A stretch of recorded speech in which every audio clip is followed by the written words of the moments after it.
मेल्या माणसांचे फोटो पहा. सध्या कोणी लावत नाहीत, पण जरी एखाद्याच्या घरामध्ये असला तरी त्या फोटोवरती किती धूळ बसलेली आहे हे पहा. कुठपर्यंत आपला प्रपंच साथ देणार आहे. पिंडदान करत असताना सुद्धा पिंडदान करताना ब्राह्मण बुवा 3 पिढीचं नाव घेण्यासाठी सांगतो. वडील वारले असतील तर वडिलांच्या नावानं पिंड अर्पण करा, आजोबा वारले असतील तर आजोबांच्या नावानं, आणि त्याच्या पुढची पिढी 4थ्या पिढीचं नाव आपल्याला माहिती नाही, त्याचीच जमीन आपण खात आलेलो आहे. त्याच सासूचे दागिने सुनबाई वापरत आलेले आहे, तरी सुद्धा आपल्या प्रपंचातल्या फोटोवरती धूळ बसावी याचा अर्थ आपण प्रपंचात राहून केलं का? तुझ्या 4थ्या पिढीला जर तुझं नाव माहिती नाही तर तू झटला कशासाठी? मुख्य प्रश्न आहे. 4थ्या पिढीला जर आपलं नाव माहिती नसेल महाराज, तर हा प्रपंचाचा आटापिटा करतोय कशा करता आपण? प्रपंच अनेकांचे होऊन गेले आणि याच्या पुढे होत राहणार आहे. कुणा वाचून कुणाचंही काही अडणार नाही. रामकृष्ण गेले तरी दुनिया चालत आलेली आहे. प्रपंच कुणाचा थांबतो का? प्रपंच कुणाचाही थांबत नाही. प्रपंच चालत राहणार आहे. संत गतीनं नदी जसा प्रवास करते न सागराला जाऊन मिळते, तशा पद्धतीनं नदीचा प्रवास कदापि थांबत नाही. तसा तुमच्या माझ्या प्रपंचाचा प्रवासही थांबणार नाही. पण आपला प्रपंच मंडपाखाली वर्णन केला जात नाही, पण रघुवंशाचा प्रपंच मंडपाखाली वर्णन करून केला जातोय. याच्या मागचं काय कारण असावं? आपल्या प्रपंचाची जर कथा समजा पत्रिकेमध्ये दिला असतं, रोहित महाराज सावंत यांच्या प्रपंचाची कथा, मंडपात पुत्र सुद्धा नसतं. का? काय वर्णनाजोगा आहे आपला प्रपंच? पण चरितम रघुनाथस्य, त्या रामकथेचं चरित्र म्हटलं तर त्या रामाच्या नावानं आपण मंडपाखाली पहिल्या दिवशी एवढ्या संख्येने एकत्र जमलेलो आहोत. का आपल्याला ऐकावं असं वाटतंय ते चरित्र? बरं, रामायण काय कोणाला माहिती नाही का? लहान मुलाला जरी विचारलं बाबा की सांग मला रामायण तुला कितपत येतंय, सहज एखादा मुलगा घरातल्या आजोबाला प्रश्न विचारता, आजोबा कुठं चालले? आजोबा म्हणतो बाबा कुरुपली गावामध्ये रामकथा चालू आहे, त्या रामकथा श्रवणाकरता मी चाललेलो आहे. ते लहान बालक म्हणते 8 वर्षाचं, आजोबा रामायण ऐकण्याची काय गरज आहे? रामायण काय कोणाला माहिती नाही का? आजोबा म्हणतो रामायण तुला माहित आहे का? हो माहिती आहे. तर सांग बरं रामायण काय?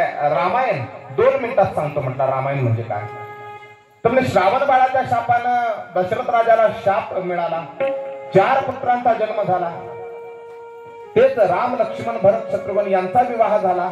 विवाह पश्चात कैकेयीनं वनवास दिला.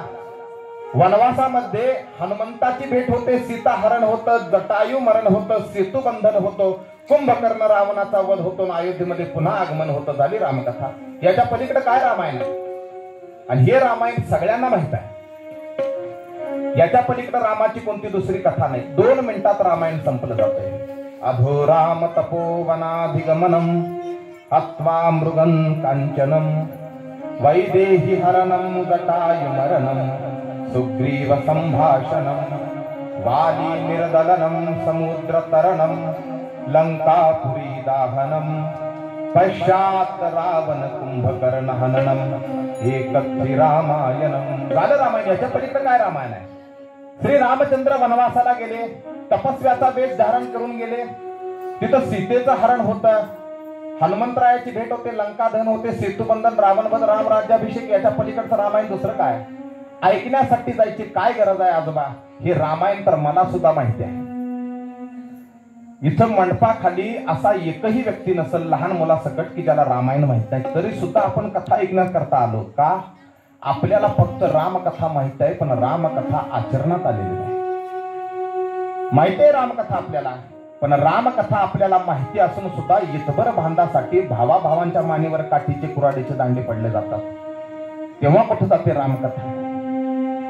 रामकथा जर आपल्याला माहित आहे तर हुंड्यासाठी कितीतरी प्रांतामध्ये सुना जाळून मारल्या जातात आजही. कुठे गेलं रामकथा? या सगळ्या गोष्टी रामायणातल्या आपल्याला माहित आहेत, तरी सुद्धा भावाभावांमध्ये वैर आहे. एकाच घरामध्ये 2 भिंती पडल्या गेल्या. काय चरित्र सांगते महाराज की सीतेला रावण धरून जात असताना काय भारत देशाचं सौभाग्य आहे की जटायू नावाचा पक्षी धावला. ज्या देशामध्ये ग्रंथामध्ये वर्णन आलेलं आहे की स्त्रीच्या रक्षणासाठी पक्षी धावतो त्याचं नाव भारत आहे. पण आज स्त्रीच्या अत्याचाराची जर आपण पाहनिशा केली तर साधा माणूस धावला जात नाही. प्रसंग सर्वांना माहित आहे. त्या घोळक्यामध्ये खून झालेला आहे त्या महिलेचा. ज्या प्रांतामध्ये स्त्रीच्या रक्षणासाठी पक्षी धावतात तिथल्या माणसांना रामायण माहिती असून सुद्धा रामायण मातीत घातलेलं आहे. रामकथेला मंडपाखाली काय यावं लागलं? तुम्ही घरातनं बाहेर काढली म्हणून रामकथा आज मंडपात आली. रामकथा कोणाची कथा आहे? रामकथा तुमच्या प्रपंचाची कथा आहे. प्रत्येकाच्या प्रपंचाची कथा ही रामकथा आहे. भावाने भावाशी कसं राहिलं पाहिजे. सावत्राईनं वनवास दिला होता. आत्ताच्या सख्या आईनं जरी दुकानात पाठवलं तरी 10 वेळा पोरगं ताचा आपटते. वनवास लांबची गोष्ट. मातृपितृच्या वचनाच्या रक्षणासाठी एक आदर्श जीवन चरित्र हे आपल्याला वाल्मिकींनी दिलेलं आहे. कारण या देशामध्ये आई बापाच्या सेवेकरता परब्रह्म तत्व पांडुरंग परमात्मा येतोय. इथं सांगितलेलं नाही प्रपंचाची कथा का अभ्यासाची महाराज. इथं कुणीही तपस्वी नाही, इथं कुणी गोसावी नाही, इथं कुणी संन्यासी नाही, का इथं कुणी ब्रह्मचारी नाही. बरं, जरी ब्रह्मचारी झाला, जरी संन्यासी झाला तरी सुद्धा नाथ महाराज सांगतात की संन्यासी जरी झाला ना ब्रह्मचारी जरी झाला तरी आई वडिलांपेक्षा मोठा होत नाही. पुत्र झाली या संन्यासी अवश्य त्यजावे पितयासी परी भिक्षा मागोनी पोसावे मातेसी आईसी संन्यासी विधी आहे. त्यानं भीक मागून का असताना पण आई जगवली पाहिजे. मातेच्या आणि पित्याच्या चरणावर पहिली देवाच्या या वंदना करण्यासाठी आपलं शास्त्र सांगतंय. त्या प्रपंचाची ही कथा आहे. देव प्राप्त होण्याकरता सायास कोणतेही करावं लागत नाही. त्या प्रपंचाची चरित्र कथा आज आपण वर्णन करतोय. काहीतरी शिकवण देऊन गेलेल्या आहेत. कोणाचाही प्रपंच वर्णन केला जात नाही. रामकथा ही पुन्हा मंडपाखालची कथा नाही. रामकथा ही कुठल्या मंदिरातली कथा नाही, की रामकथा ही कुठल्या ग्रंथातली कथा नाही. रामकथा ही तुमच्या आणि माझ्या घरातली कथा आहे. आणि त्याच घरातनं आपण रामकथा बाहेर काढली म्हणून रामकथा अशी मंडपामध्ये उघड्यावर आलेली आहे. वारंवार कथा करावी लागते का? समाजाला जागृती देण्यासाठी. बाबा, रामायण आपल्या धर्मग्रंथामध्ये असं सांगितलं त्या पद्धतीनं जीवन असावं याच्याकरता वारंवार चरित्र सांगण्याची वेळ आलेली आहे. किती रामायण आहेत? शतकोटी प्रवीणा. 100 कोटीपेक्षा सुद्धा जास्त रामायण आहे. इतके रामायण रचण्याची गरज का पडली? असं काय चरित्र असावं महाराज ते की 100 कोटीपेक्षा जास्त त्याचं गुणगान गायलं गेलं? याचं कारण एकच आहे की तो राम सर्वांना भावलेला आहे. पण कलियुगाची शोकांतिका आहे की ते राम खरंच घडला होता का, की रामायण घडलं होतं का, याच्या याचिका कोर्टामध्ये दिल्या होत्या. म्हणून आज अयोध्येच्या मंदिराला वेळ झालेला आहे. राम झालाच नाही हे काय साध्या माणसांचं म्हणणं नव्हतं. राम झाला नाही हे कोणाचं म्हणणं आहे? जे शिकलेले होते, जे पदवीधर होते, जे ग्रॅज्युएट होते, ज्यांनी अनेक पदव्या घेतलेल्या आहेत, अशा शिकलेल्या लोकांचं म्हणणं होतं राम झालाच नाही. काय शिकवते रामकथा? तर प्रपंचामध्ये व्यवस्थित राहण्यासाठी शिकवते. तुम्ही आम्ही सर्व प्रपंची आहोत.